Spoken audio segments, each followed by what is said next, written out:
Good morning friend, we are discussing about the revision through MCQ question. जो हमने insight की series start की है उसी सीरीज को हम यहाँ पे कंटिन्यू करते हैं। जो हम क्वेश्चन डिस्कस करने जा रहे हैं वो 26 दिसंबर 2022 के हैं। Let's see the first question. First question is regarding the cess and surcharges. ठीक है, तो फर्स्ट स्टेटमेंट देखते हैं क्या बोला जा रहा है। Cess is collected by the government for the development of a particular service और सेक्टर। मतलब ये है कि सेस जो है कलेक्ट किया जाता है किसी एक पर्टिकुलर डिपार्टमेंट के द्वारा किसी एक पर्टिकुलर पर्पज़ के लिए या फिर किसी एक पर्टिकुलर सेक्टर के लिए। क्या स्टेटमेंट सही? तो ये बिल्कुल सही है, लेकिन इसके पहले हम थोड़ा सा जानते हैं सेस और सरचार्जेस के बारे में। जब हम सेस और सरचार्जेस के बारे में पढ़ते हैं तो कहाँ पे पढ़ते हैं? तो आर्टिकल 270 के अंदर। आर्टिकल 270 के अंदर सेस का मेंशन किया गया। सेस जो है वो डिवाइड नहीं किया जाता। मतलब जब सेंटर और स्टेट डिवाइड करते हैं तो सेस को मतलब डिस्ट्रीब्यूट नहीं किया जाता, डिवाइड नहीं किया जाता between the centre and the state. दूसरी, ये जो एक स्पेसिफिक सेक्टर के लिए लगाया जाता है। सेस जो है एक पर्टिकुलर सेक्टर के लिए लगाया जाता है, जो कहाँ पे दे रखा है? आर्टिकल 270। अगर पूछा जाए क्या ये कॉन्स्टिट्यूशन में दे रखा है तो ये कौन से पार्ट में आता है? तो financial related matter is part of 12 में है। अगर आपसे फाइनेंस कमीशन भी पूछा जाए तो कौन से पार्ट में? तो 12। तो एक बार हम इसके रिलेटेड पार्ट और डिस्कस कर ले रहे हैं ना।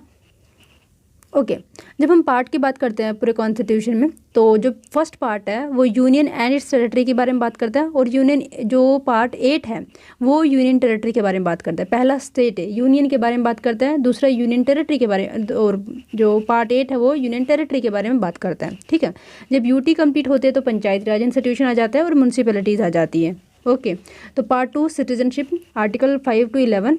पार्ट 3 में फंडामेंटल राइट दे रखे हैं। पार्ट 4 में डीपीएसपी का मेंशन किया गया। पार्ट 4A में फंडामेंटल ड्यूटीज़ का मेंशन किया गया, जो article 51A through 42nd constitutional amendment के साथ इसको ऐड किया गया था। एंड 86 कॉन्स्टिट्यूशनल अमेंडमेंट में इसको एक और ड्यूटी हमने ऐड किया था। और एक बार ये क्वेश्चन पूछा गया था पता नहीं किसी एग्जाम में कि उस वक्त प्राइम मिनिस्टर कौन थे। तो अगर आपसे प्राइम मिनिस्टर उस वक्त पूछे जाए तो अटल बिहारी वाजपेयी हुआ करते थे। ओके, आगे बढ़ते हैं। पार्ट 5 में यूनियन गवर्नमेंट या executive power of union government के बारे में मेंशन। पार्ट 6 में स्टेट गवर्नमेंट के बारे में मेंशन। पार्ट 7 को डिलीट कर दिया गया था 7th कॉन्स्टिट्यूशनल अमेंडमेंट के साथ। एंड पार्ट 9A में जो है पंचायती राज इंस्टीट्यूशन के बारे में। 9th B में म्यूनसिपैलिटीज़ के बारे में। 10th के अंदर schedule and schedule tribal area के बारे में है। और पार्ट 11 के अंदर रिलेशन किस तरीके से यूनियन स्टेट का रहेगा। ठीक है, तो याद रखिएगा relation between union and state जो लेजिस्लेचर एग्जेक्टिव से रिलेट करते हैं। और पार्ट 12 में जो मैं बात करती हूँ फाइनेंस, प्रॉपर्टी एंड कॉन्ट्रैक्ट के बारे में। और ट्रेड एंड कॉमर्स, याद रखिएगा ट्रेड एंड कॉमर्स, अगर कोई स्टेट दूसरी स्टेट से ट्रेड नहीं रोक सकती है, अगर इंटरवीन करेगा तो पार्लियामेंट करेगा। पार्लियामेंट के पास ये पावर है, गवर्नमेंट के पास नहीं है पावर है, पार्लियामेंट के पास ना ही प्रेसिडेंट के पास पावर है। अगर ट्रेड से रिलेटेड पावर पूछी जाए तो पार्लियामेंट के पास पावर है। पार्ट 14 में services under the union and the state. Part 14A tribunal के बारे में, जो आर्टिकल 323A से लेकर 323B तक है। पार्ट 15 में इलेक्शन के बारे में मेंशन है, जो आर्टिकल 324 से लेकर 329A में मेंशन है। पार्ट 16 की बात करते हैं जो हमारे सर्टेन प्रोविजंस है different schedule caste schedule tribe से रिलेटेड, वो आर्टिकल 340, 330, 2342 के बारे में मेंशन है। अगर हम 17 की बात करें तो ऑफिशियल लैंग्वेज है, जो आर्टिकल 243 से लेकर 251 तक मेंशन की गई है। पार्ट 18 की बात करें तो इमरजेंसी प्रोविजंस है, जो आर्टिकल 352 से लेकर 360 के अंदर मेंशन किए गए हैं। पार्ट 19 में मिसलेनियस थिंग्स को रखा गया। पार्ट 20 में अमेंडमेंट पावर को दे रखा है, जो आर्टिकल 368 में मेंशन है। You know very simple majority के स्पेशल मेजोरिटी, जिसमें 2/3 प्रेजेंट एंड वोटिंग और रेटिफाइड बाय द स्टेट, ये सारे प्रोविज़न है। पार्ट 20 मैंने बता दिए जो कॉन्स्टिट्यूशनल अमेंडमेंट से रिलेटेड है। पार्ट 21 टेम्पररी प्रोविजंस रखे गए हैं। एंड पार्ट 22 में कौन शो title commencement authorities text in Hindi and repeals वगैरह के बारे में यहाँ पे मेंशन किया गया है। ठीक है, तो आप याद रखिए part 12 very very important, finance and property contract के बारे में मेंशन, जो आर्टिकल 264 से लेकर 300A तक मेंशन है। याद रखिए राइट टू प्रॉपर्टी भी आर्टिकल 300A में मेंशन ही किया गया है। बट सरचार्ज को जो है जो स्टेट गवर्नमेंट है उसके साथ जो है डिस्ट्रीब्यूट करना पड़ता है। ये जो है कॉन्स्टिट्यूशन में मेंशन नहीं है सरचार्ज के बारे में। और सरचार्ज जो है किसी एक स्पेसिफिक पर्पज़ के लिए नहीं होता है, ये जो है जनरल पर्पज़ के लिए होता है। ओके, ठीक है, तो let's see about the question. Question पे चलते हैं, देखते हैं कि इतनी इन्फॉर्मेशन के साथ क्या हम क्वेश्चन को सोल्व कर पाएंगे। Let's see the first statement again. A cess is collected by the government for the development of particular service और sector. Yes, that is correct. Article 270 of the Indian constitution, तो article 270 के अंदर mention किया गया है of Indian constitution, allowed to be exclude from the purview of the divisible port of tax. मतलब ये है कि जो स्टेट है या यूनियन गवर्नमेंट है, वो जो स्टेट है उसके साथ जो टैक्स है वो उसका बंटवारा नहीं करेगी। क्या स्टेटमेंट सही है? तो यस, ये बिल्कुल सही है। तो दोनों की दोनों स्टेटमेंट यहाँ पे सही है। एक बार एक्सप्लेनेशन आप पढ़ने की कोशिश कीजिएगा। आगे बढ़ते हैं। अगला क्वेश्चन है कैग के बारे में। कैग का मेंशन जो है, थोड़ा सा इसके बारे में हम थोड़ा सा जानते हैं। देखो, जब हम कैग की बात करते हैं तो पार्ट 5 में मेंशन है। पार्ट 5 में कहाँ पे मेंशन है? तो आर्टिकल 48 से लेकर 151 तक मेंशन है। 148 में कैग की पोजीशन के बारे में, एंड 149 में इनके क्या क्या अथॉरिटी है, कौन कौन सी इनके पास सर्विस है, ये क्या क्या काम करते हैं। और याद रखिएगा, ये हमारे प्राइवेट जो पब्लिक पर्स है उसका रखवाली है। ठीक है, और अगर पूछा जाए कौन है डिफेंडर ऑफ पब्लिक पर्स, तो हमारा कैग ही है। कैग में 1976 के अंदर एक बार अमेंडमेंट हुआ था, जहाँ पे सेंटर का जो अकाउंट वाला पोर्शन है वो नहीं ये ऑडिट करते थे, लेकिन स्टेट के अंदर जो अकाउंट है, मतलब सब चीज़ को ऑडिट करते हैं, लेकिन सेंटर के अंदर अकाउंट ऑडिट नहीं करते हैं। जो डे टू डे टाइप में, मतलब एडमिनिस्ट्रेशन में जो खर्चा हो जाता है उसको ये ऑडिट नहीं करते हैं। ओके, और कैग की अगर हम बात करें तो जस्ट अ सेकेंड, देखो यहाँ पे ना जितने भी कॉन्स्टिट्यूशनल पोस्ट है, पहले तो कॉन्स्टिट्यूशनल पोस्ट के बारे में देखते हैं। फॉर एग्जांपल इलेक्शन कमीशन, जो पार्ट 15 के अंदर आर्टिकल 324 से लेके आर्टिकल 329 तक मेंशन है। यूपीएससी पार्ट 14 के अंदर जो आर्टिकल 315 से लेके आर्टिकल 323 तक मेंशन है। एसपीएससी सेम प्रोविजंस है। फाइनेंस कमीशन पार्ट 12 के अंदर आर्टिकल 280 के अंदर मेंशन है। National commission for schedule caste, schedule tribe, और फिर आता है कैग। कैग के बारे में थोड़ा सा देखते हैं। फॉर एग्जांपल, कैग जो है एक मेंबर बॉडी होते हैं। अपॉइंटमेंट कौन करता है? प्रेसिडेंट करता है। अपॉइंटमेंट कौन करता है? प्रेसिडेंट करता है। टेन्योर जो है इनका 6 साल या 65 ईयर, जो भी पहले हो जाए, 6 साल और 65 ईयर। सर्विस कंडीशन कौन तय करती है? तो याद रखिएगा, सर्विस कंडीशन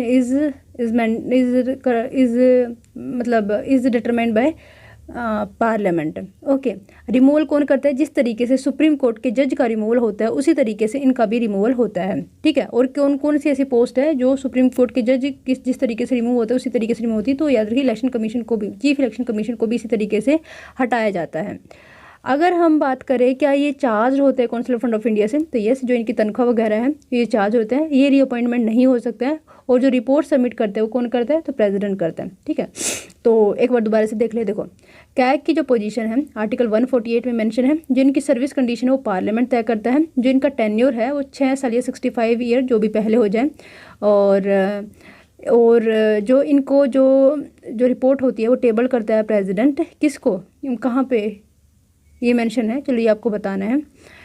टेबल करते, मतलब प्रेसिडेंट जो है टेबल करता है रिपोर्ट को पार्लियामेंट के अंदर। ठीक है, और ये जो है पब्लिक पर्स, मतलब जो पब्लिक पर्स होता है ना, पब्लिक पर्स का डिफेंडर किसे बोला जाता है? तो कैग को बोला जाता है। और जो हमारी एक कमेटी है public account committee, public account committee का ये आई माना जाता है। तो ये भी इतना याद रखने का। इसकी एक सबसे बड़ी प्रॉब्लम ये है कि इसका खुद का कोई स्टाफ नहीं है, और ये एक जनरल पोस्ट है, मतलब जो इसको हेड करता है कैग जो होता है वो जनरल पोस्ट होता है। फॉर एग्जांपल IAS IPS वगैरह बनते हैं, मतलब कोई स्पेशलिफिकेशन नहीं आती है, स्पेशलाइजेशन नहीं आती है। तो इस वजह से इसका जो है क्रिटिसिज्म होता है। थर्ड क्रिटिसिज्म इज दैट कि एक बार अगर जो पैसे यूज़ हो जाते हैं उसी को ऑडिट करता है। इसके पास पावर नहीं है कि जब काम नहीं हुआ हो तब ये रोक पाए, लेकिन ये पावर जो है ब्रिटिश के कॉन्स्टिट्यूशन में मेंशन है। ठीक है, तो let's see about the CAG. अब पढ़ते हैं कैग के बारे में।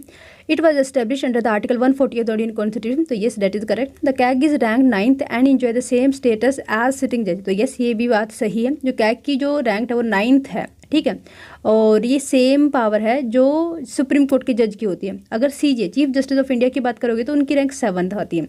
ठीक है, और भारत रत्न जिसको मिलता है उसकी भी जो रैंक होती है वो 7th है। ऑर्डर ऑफ प्रेसिडेंस जो है 7th होता है। नंबर 3 सेकंड सही है, फर्स्ट सही है।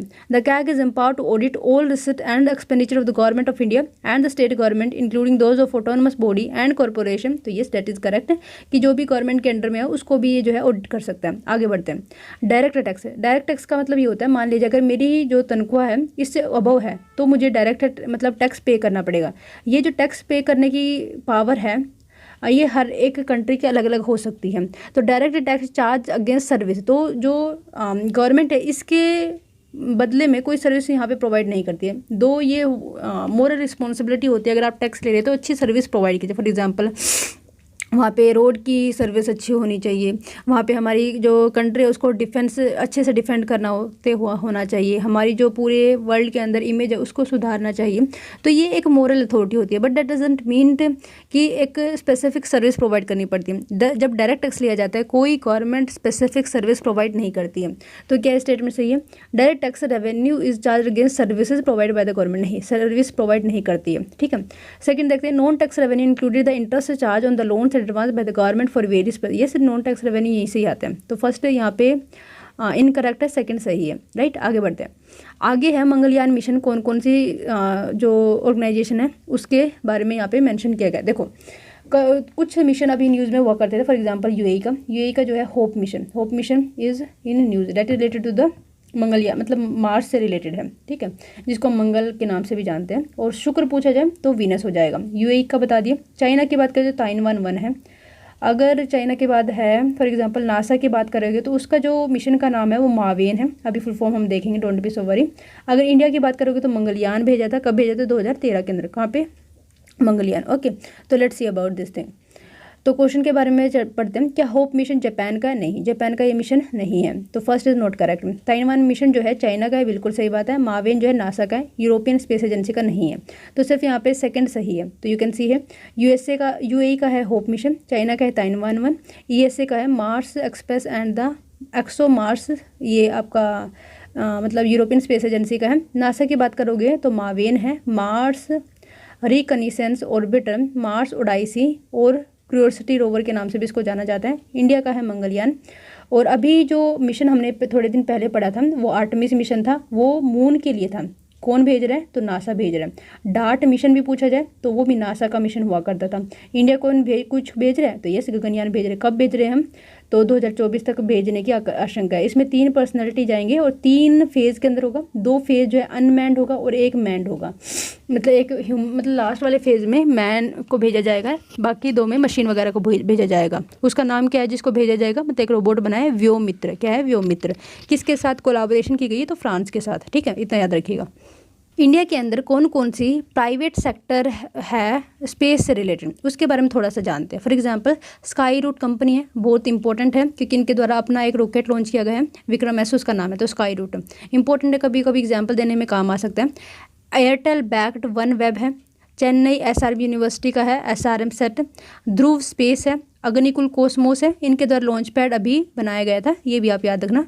एक दिगंतरा है स्पेस जंक वगैरह को एड्रेस करने के लिए, और पिक्सल है कॉन्स्टलेशन 24 हाइपर माइक्रो सैटेलाइट वगैरह को पहुंचाने के लिए। ठीक है, तो मैं एक बार दोबारा बोलती हूँ। For example Skyroot, Airtel backed OneWeb, Chennai SRM university, Dhruva space, Agnikul Cosmos, Digantara and Pixel. These are the important private institution that are nave into the space, मतलब ये जो है स्पेस में वेंचर करना चाह रहे हैं। अगले क्वेश्चन पे चलते हैं। Great Barrier reef. सी, जब हम ग्रेट बैरियर रीफ की बात करते हैं थोड़ा सा इसके बारे में देखो। जो ग्रेट बैरियर रीफ है वो कहाँ पे है? तो ऑस्ट्रेलिया के अंदर है। ऑस्ट्रेलिया के कहाँ पे? ईस्ट के अंदर है। और ईस्ट में पूछा जाए तो कौन से राज्य के पास है? तो क्वींसलैंड इन ऑस्ट्रेलिया। किस साइड में? तो ईस्टर्न साइड में। तो यहाँ पे है आपका ग्रेट बैरियर रीफ। ये इंपॉर्टेंट क्यों है? क्योंकि ये सबसे बड़ी रीफ है, यहाँ पे बहुत ज़्यादा डाइवर्सिटी पाई जाती है। यहाँ पे ट्रॉपिकल रेन फॉरेस्ट के बाद सबसे ज़्यादा प्रोडक्टिविटी भी पाई जाती है। सबसे ज़्यादा पूछा जाए तो मार्सेस एंड स्वैम्स की सबसे ज़्यादा प्रोडक्टिविटी होती है। सेकेंड पे ट्रॉपिकल रेन फॉरेस्ट की होती है, और थर्ड पे अगर पूछा जाए तो इन्हीं कोरल्स की होती है। कोरल्स की जब बात करते तो ये सिनिडरा फैमिली से बिलोंग करते हैं और इनवर्टिब्रेट की कैटेगरी में आते हैं। ओके, और ये जो है सिम्बायोटिक रिलेशनशिप शो करते हैं जूज़ैंथलाई एल्गा के साथ। और ये जो है अच्छा, इनकी रहने की कंडीशन क्या होती है? Favourable condition. देखो, जो पानी है वो ज़्यादा साफ़ नहीं होना चाहिए और ना ज़्यादा सेलाइन होना चाहिए। ब्रैकिश वाटर में ये जो है पनपते हैं। जो टेम्परेचर है वो थोड़ा बढ़ा हुआ होना चाहिए, 26 से लेकर 27 डिग्री टेम्परेचर यहाँ पे कांस्टेंट रहना चाहिए। सेडिमेंटेशन सिल्टेशन वगैरह नहीं होनी चाहिए, सेडिमेंटेशन और सिल्टेशन नहीं होनी चाहिए। वाटर जो है क्लियर होना चाहिए ताकि जो धूप वगैरह वहाँ पे आ सके। ठीक है, तो ये सब कंडीशन है कोरल को। करते हैं क्वेश्चन, अब बात करते हैं क्वेश्चन के बारे में। The Great Barrier Reef is a coral reef system where it is found. तो ये कहाँ पे पाए जाते हैं? तो मैंने बताया अभी, थर्ड ऑप्शन देखना है इसका, that is nothing but of Queensland Australia. अगर ये ऑस्ट्रेलिया तो ऑस्ट्रेलिया के ईस्ट में, और यहाँ पे एक राज्य है किसका? ऑस्ट्रेलिया का, नाम है उसका क्वींसलैंड। राइट, आगे बढ़ते हैं। बाकी आप यहाँ पे देख लीजिए इसके बारे में। आगे बढ़े, स्पेशल फीचर क्या है ग्रेट बैरियर रीफ का, तो ये जो है वर्ल्ड की लार्जेस्ट रीफ सिस्टम है और ये बहुत ज़्यादा डाइवर्स भी है। आगे बढ़ते हैं, अगला जो क्वेश्चन है वो एम्परर पेंगुइन के बारे में है। क्या ये tallest and heaviest of all living penguin है इन द वर्ल्ड, तो yes that is correct. And ये एंडेमिक है अंटार्कटिका, तो ये भी करेक्ट है। दोनों की दोनों स्टेटमेंट बिल्कुल सही है। About emperor penguin, it is the tallest and the heaviest of all living penguin species and endemic to Antarctica. ठीक है, तो अब तक हमने कौन कौन से स्पीसीज पढ़ लिया। फॉर एग्जांपल हमने कल परसों पढ़ा था ग्रेट इंडियन बस्टर्ड के बारे में, जो क्रिटिकली इंडेंजर्ड हुआ करती थी और इसके लिए जो है राजस्थान गवर्नमेंट जो है प्रोजेक्ट भी चलाया हुआ है ताकि ब्रीडिंग वगैरह इनकी की जा सके। उसके बाद हमने एशियन एलिफेंट के बारे में पढ़ा था, इससे रिलेटेड हमने 1992 में एक प्रोजेक्ट भी चलाया था, प्रोजेक्ट हाथी करके। और कौन क्रोकोडाइल के बारे में हमने पढ़ा है, तो थोड़ा सा क्रोकोडाइल के बारे में जानते हैं। यस, क्रोकोडाइल जो हमने पढ़ा है उसके बारे में थोड़ा सा जानते हैं ताकि जो पिछला हमने पढ़ा है उसको भी रिवाइज हम कर सकें। सी 3 टाइप के जो क्रोकोडाइल है हमारी कंट्री में पाए जाते हैं। एक तो सोल्ट वाटर क्रोकोडाइल है, एक मगर नाम है, एक घड़ियाल है। घड़ियाल की कैटेगरी पूछा जाए तो ये जो है IUCN की कैटेगरी में क्रिटिकली इंडेंजर्ड है, मगर ये वल्नरेबल है, और जो सोल्ट वाटर क्रोकोडाइल है वो लीस्ट कंसर्न में आता है। घड़ियाल की जो एक सबसे अच्छी खासियत होती है कि जो इसका स्नाउट होता है, ये वाला जो पोर्शन होता है वो बहुत लंबा होता है, लॉन्ग स्नाउट पाई जाती है। और लार्ज स्नाउट पूछा जाए, ब्रॉडेस्ट स्नाउट पूछा जाए तो मगर की पाई जाती है। और जो सोल्ट वाटर तो सोल्ट वाटर में रहता है, लेकिन मगर और घड़ियाल दोनों के दोनों जो है फ्रेश वाटर में रहना पसंद करते हैं।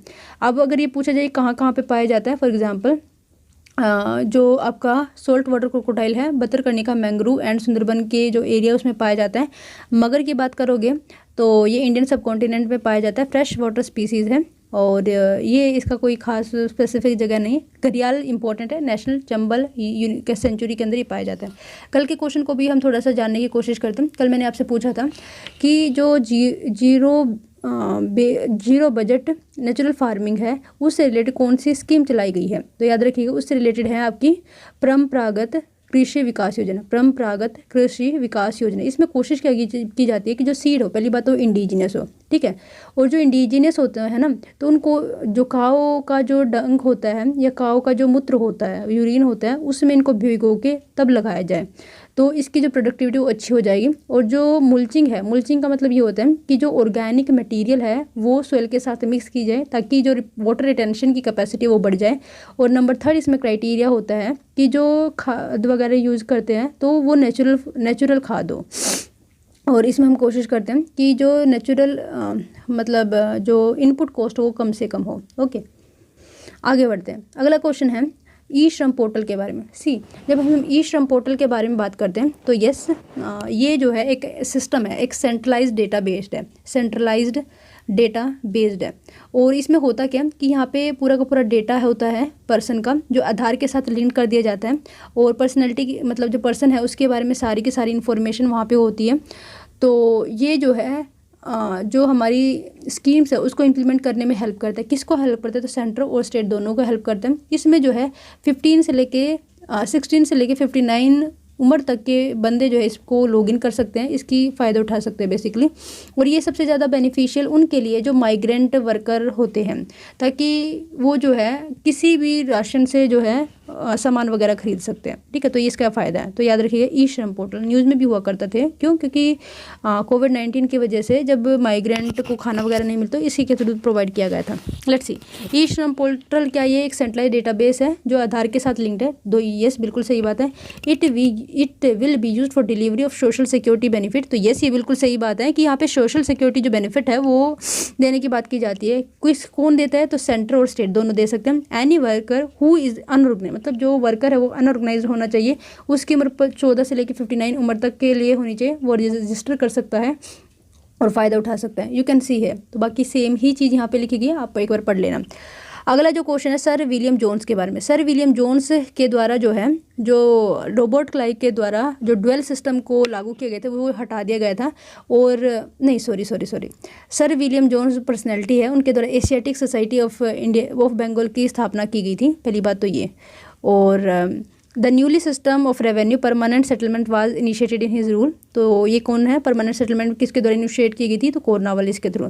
इनको जो है पब्लिक सर्विस का, क्योंकि इनके द्वारा ओपन कंपटीशन पे फोकस किया गया था। और पुलिस रिफॉर्म का जो श्रेय है वो इनको जाता है। और सेपरेशन ऑफ पावर को कंसेप्ट लेकर आने के लिए उसका श्रेय भी इनको जाता है। Separation of power, police reform, public service reform, these are associated with the Cornwallis, right.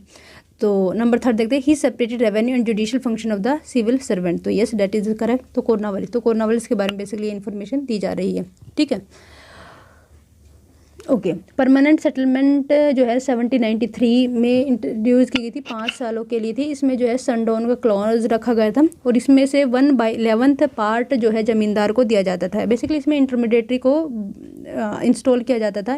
और ये कहाँ कहाँ पे एरिया था, फॉर एग्जांपल अवध बंगाल वाला एरिया, अवध बंगाल एंड उड़ीसा वाला एरिया के अंदर परमानेंट सेटलमेंट को इम्प्लीमेंट किया गया था। Let's see about the कोरोनावालिस।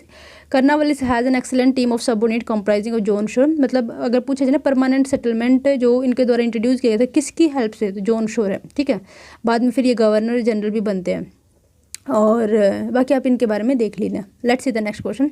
Next question is about the first let's see the statement. A high content of organic matter in soil drastically reduce its water holding capacity. मान लीजिए organic matter किसी area के अंदर, क्या वो water holding capacity जो soil की है वो रिड्यूस कर देगा? नहीं, दैट इज़ इनकरेक्ट। बिकॉज अगर ऑर्गेनिक मैटर है तो वो सोख लेगा वाटर को, तो ये बिल्कुल गलत है। सेकंड देखते हैं, soil does not play any role in sulphur cycle. That is also wrong because sulphur cycle के लिए सबसे इंपॉर्टेंट कॉम्पोनेंट रोक जो है पेरेंट मटेरियल होता है सोयल के बनने के लिए, तो we can not say that. Number 3, irrigation over a period of time can contribute to salinization of some agriculture land. Yes, बिल्कुल सही बात है। मान लीजिए यहाँ पे हमने कुछ उगाया हुआ है और हमने यहाँ पे ज़्यादा इरीगेशन कर दिया तो वहाँ पे सेलिनाइजेशन आ जाती है, जिसकी वजह से वो पूरा का पूरा फील्ड जो है ख़राब हो सकते हैं। तो 3 यहाँ पे सही है, लेकिन फर्स्ट एंड सेकेंड बिल्कुल गलत है। You can see here the further explanation. By this we ending the session here. Thank you so much for